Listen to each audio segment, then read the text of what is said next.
Matthew chapter 6 verse 1 to 18. Ito yung tumutukoy sa makatwirang gawain ng mga tao sa loob ng kaharian. Ayan. So chapter 6 verse 1. Subalit kayo ay mag-ingat na huwag gawin ang inyong katwiran sa harap ng mga tao upang kanilang makita, kung hindi, tiyak na wala kayong gantimpala sa inyong ama na nasa mga kalangitan. Tungkol to sa flesh, no, yung sa self glorification. Ayan. No, so alam naman natin, no, na meron tayong kanaisan sa ating mga sarili na nag-glorify yung mga sarili natin, ano. Pero dito sa panuntunan nito, dapat hindi tayo nasasakupan ng self-glorification. Kasi itong self-glorification, ito ay bahagi ng ating laman. Ayan.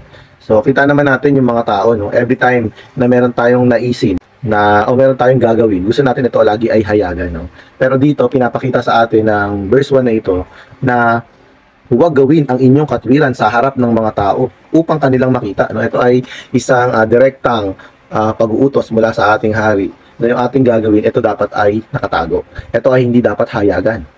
Kapag ang iyong damdamin ay para magkaroon ng self-glorification, kapag yun ang iyong naisin, no, hindi ka makakatanggap ng gantimpala. Ayan. Itong introduction na ito, na chapter 6 ito ay nagpapakita sa atin na dapat tanggalin na natin kung tayo man ay magbibigay ng mga bagay para sa Panginoon. Dapat ito ay tilihim lang, mga kapatid.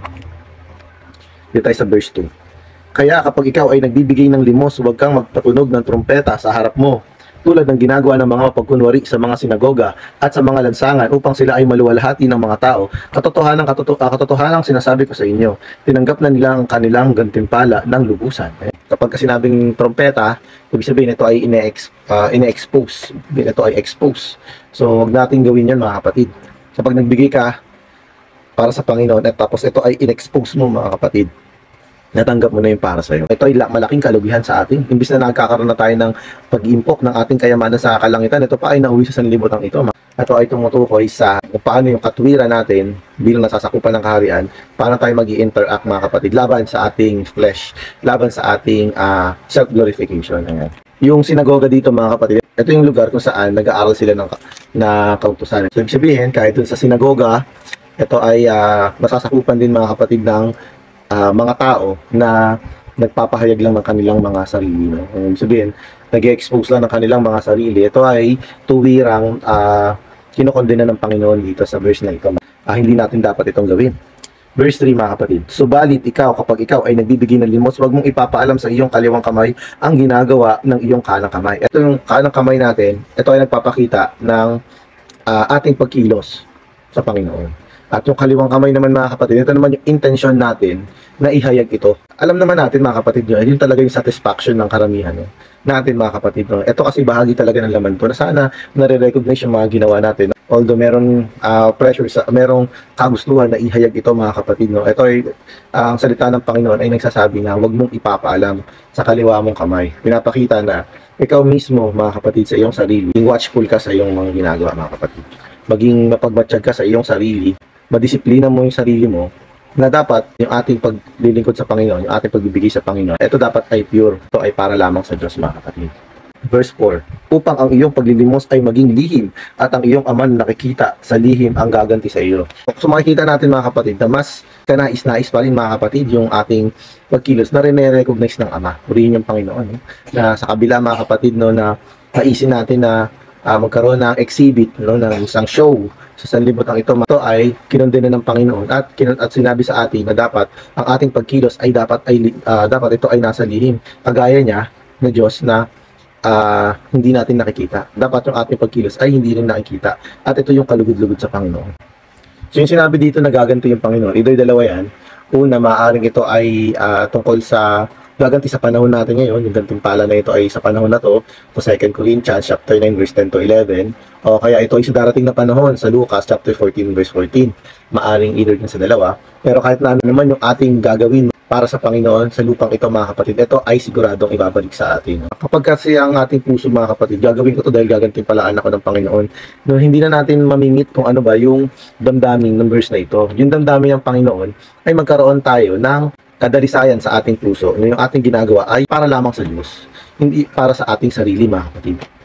Kapag hindi ka pa nakakalaya sa ganong klase ng problema sa iyong sarili, na hindi pa nakokorek ng Diyos sa loob mo, na ikaw ay mayroon pa rin urge o meron ka pa rin problema sa laman na gusto mo na lagi ka na-exhibit yung iyong mga ginagawa, kung saan ito yung self-glorification, mga kapatid. No? So, ito ay malaking problema. Dapat makorek yan ng Panginoon, na dapat yung iyong paglilingkod sa Panginoon ay may pureness, may kadalisayan. Pag meron kang ganun, mga kapatid, no, hindi mo naaasamin yung gantimpala. Kasi yung gantimpala, mga kapatid, ito na lang ay natural na darating. Pero kapag ang iyong kaisipan ay para sa gantimpala, syempre natitrigger yung greediness, mga kapatid. Hindi siya maganda. So, kailangan gagawin mo to mula sa kadalisayan ng iyong puso para sa Diyos. Verse 5. At kapag kayo ay nananalangin, huwag kayong maging tulad ng mga mapagkunwari, sapagkat iniibig nilang manalangin ng nakatayo sa mga sinagoga at sa mga likuang daan, upang sila ay makita ng mga tao. Katotohanang sinasabi ko sa inyo, tinanggap na nila ang kanilang gantimpala ng lubusan. Diba? Nakakalungkot, no? Kasi nga yung mga tao, lalo yung mga relihiyon, gustong-gusto talaga nila yung ganyan.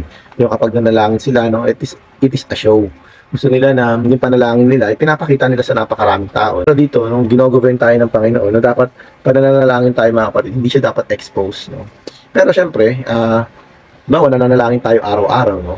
Pansinin mo yung mga taong nananalangin araw-araw ng lihim, no? Maganda yung kanilang development, yung kanilang maturity, yung paglago nila sa Panginoon, kaysa sa mga taong nananalangin lang ng maraming nakakakita, para naka-address hindi sa Diyos, kundi sa mga tao lang. Hindi siya maganda. Ang kabigatan, mga kapatid, ng verse na ito ay magkaroon tayo na nanalangin sa kadalisayan ng ating puso papunta sa Diyos, hindi papunta sa mga tao.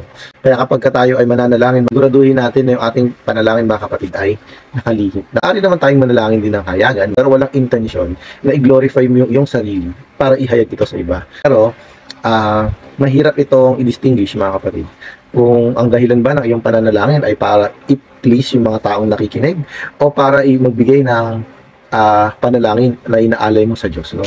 Walang makakaalam yan bukod sa iyo at sa Diyos. Ikaw at ang Diyos lang ang nakakaalam. Pero dito, mga kapatid, sa verse 5 na ito ay isang stricto at isang exposing na sagsasalita ng Panginoon. Ating panalangin ay hindi dapat para tayo nagpe-present ng show. Verse 6. Subalit ikaw, kapag ikaw ay nananalangin, pumasok ka sa iyong pribadong silid at pagkapinid ng iyong pintuan, manalangin ka sa iyong ama na nasa lihim, at ang iyong ama na nakakikita sa lihim ang gaganti sa iyo. Naranasan nyo na bang tumawag sa telepono na yung kabilang linya patay, no? Tapos ikaw, salita ka ng salita, no? Tapos yung nasa kabilang linya, patay yung linya, no? Ganon din sa Diyos. Every time na mananalangin ka, mga kapatid, wag kang papayag na hindi mo nag-grasp yung Diyos, hindi mo nahihipo yung Diyos sa loob ng Espiritu mo. Kapag tayo mananalangin, mga kapatid, tatawagin natin yung Diyos, Panginoong Jesus. Kapag ka nananalangin ka, nararamdaman mo na something dry, na ba't ganun? Pag nananalangin ako, parang walang kapayapaan sa kaloob-looban ko, no? Ito ay nagpapakita na kailangan mo pang tumawag sa Diyos, no? Ibig sabihin, yung linya ninyo ay hindi pa bukas. So kapag ganun yung nangyayari, mga kapatid, ang pinakamagandang gawin dyan ay humingi ka hingin mo yung mahalagang dugo ng Diyos. Pagka hiniling mo yung mahalagang dugo ng Diyos, malilinis ka, magkakaroon ka ng way para makapasok sa kabanal-banalan, ano? So dito, mga kapatid, yung panalangin natin, every time na nanalangin tayo at gusto natin malaman kapag tayo ba ay nakakonekta na sa Diyos, kailangan natin ma-sense yung enjoyment, kailangan natin ma-sense yung kapayapaan sa kaloob-looban natin, at doon tayo makakapag-send ng panalangin. Kailangan nararamdaman mo sa iyong espiritu na yung Diyos ay open at nakikinig. At kapag naranasan mo na, mga kapatid, yung meron kang connection sa Diyos, ang iyong panalangin ay tuloy-tuloy. So yun, at ito ay naging effective hindi sa harap ng mga tao, kundi sa isang pribadong silid. O ay nananalangin sa lihim, mga kapatid. Napakaganda ng maturity na ibibigay sa iyo ng Panginoon pagdating sa mga bagay na espiritual. Ayan. So, yun nga, mga kapatid, mahirap siyang i-explain sa mga tao na hindi nakakaranas nito. Pero sa mga tao na nakakaranas nito, mga kapatid, napakadali nitong unawain, no?